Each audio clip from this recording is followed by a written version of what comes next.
Je vais vous parler du langage, et surtout des gens qui surinvestissent le langage.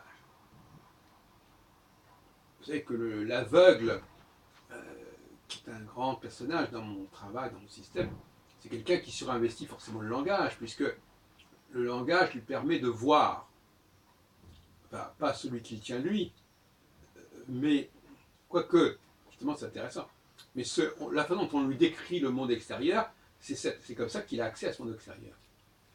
Et lui aussi, quelque part, il voudrait que ce qu'il dit corresponde au monde extérieur. Et ça, c'est pas faux complètement, c'est pas complètement impossible.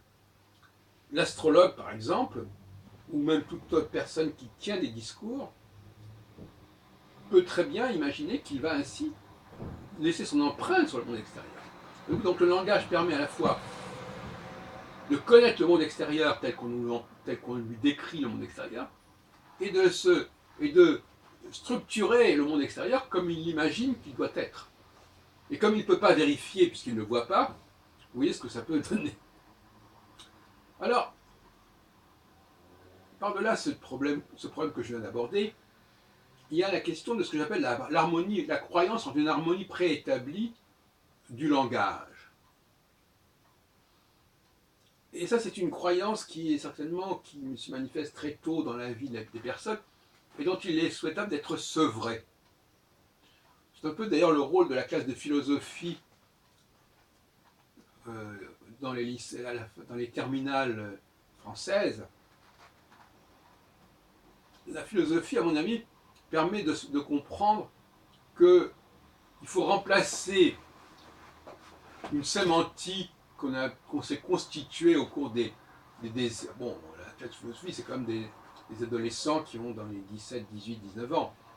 Donc il faut remplacer un bagage sémantique, morphosémantique, acquis depuis quasiment les premières années, les premières semaines de la vie, les 15 premières années, si on veut, par un autre concept, qui est celui d'une pensée. On remplace le langage par la pensée. Parce qu'on s'aperçoit que le langage n'est pas la pensée. Ce n'est qu'un outil. Ce n'est pas une fin en soi, le langage. Le langage n'est pas dépositaire d'un savoir préétabli où, au fond, nous pourrions jongler comme ça avec les mots, les associations d'idées, avec en plus, ce qui est merveilleux, un consensus. Après tout, dans une langue donnée, nous parlons tous la même langue, nous avons tous les mêmes connexions, les mêmes rapprochements, les mêmes associations, comme dirait Freud.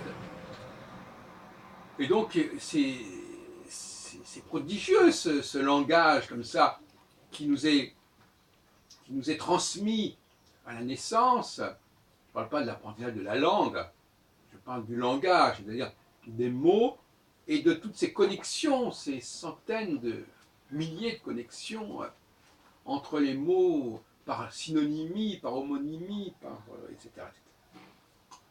Et il y a des gens, je vois dans les cafés philo, qui en sont restés au stade du langage et pas de la pensée.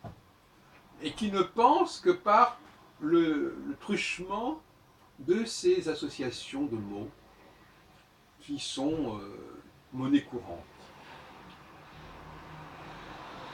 Le cas amusant, c'est quand on choisit dans un café philo un sujet, une phrase, et qu'on va s'exciter pendant 2 heures autour de cette phrase. Pourquoi ce mot-là a été employé, etc.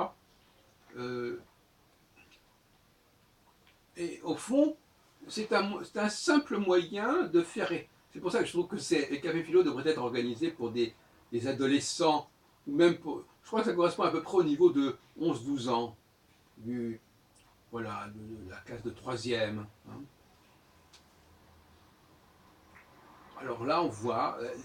C'est parfois assez pathétique de voir des pratiques qui correspondraient assez bien à un certain âge mental se perpétuer chez des gens qui ont 3, 4 fois, 5 fois cet âge-là. Et donc le café philo, c'est fait pour des attardés qui n'ont pas vraiment pleinement compris la philosophie, même si parfois ils ont un bagage dans ce domaine-là. Mais dès qu'il s'agit de penser, dès qu'il s'agit de s'exprimer, on en reste comme cela. D'ailleurs, c'est assez triste de voir ça.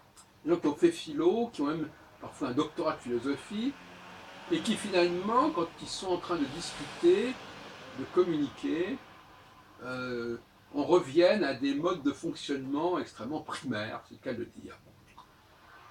Et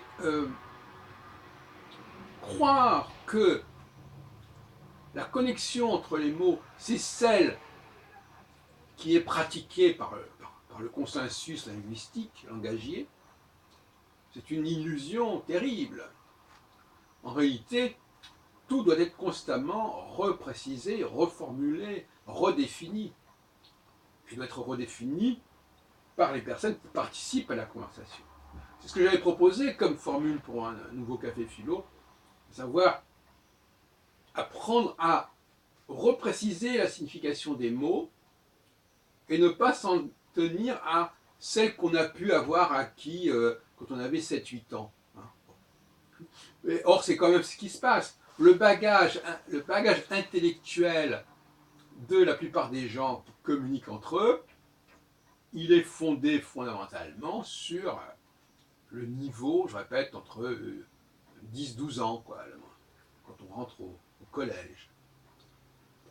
Et après, il se cristallise de la façon suivante, quelles que soient les acquisitions qu'on peut avoir acquises par ailleurs, au lycée, à l'université, il y a une cristallisation, et cette cristallisation, elle est nécessaire, puisque, quelque part, les gens ne se donnent pas les moyens méthodologiquement de reformuler les choses, et donc par conséquent, ils ressassent les mêmes associations d'idées, les mêmes réflexions. Ils jouent avec les mots, en fait. Ils jouent avec les mots, ils jonglent avec les mots, mais ce sont toujours des stéréotypes, en fait. Donc, voilà, je suis pour des cafés philo pour les adultes, pour des gens qui ont vraiment fait leur deuil de cette prétendue harmonie préétablie que l'on acquiert en apprenant à parler, et qui se rendent bien compte qu'il s'agit, entre adultes, de se mettre d'accord sur des reformulations, sur des redéfinitions.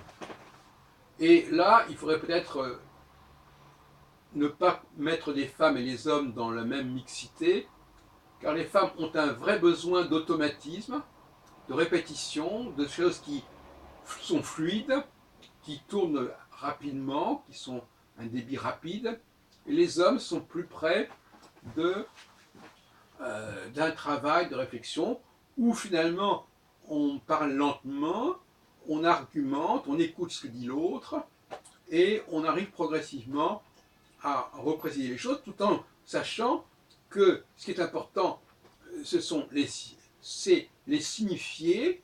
Il faut éventuellement nourrir les mots avec de nouveaux signifiés. Et non pas rester figé avec les anciens signifiés associés à ces mots-là. En réalité, le problème, c'est de découpler le signifiant et le signifié.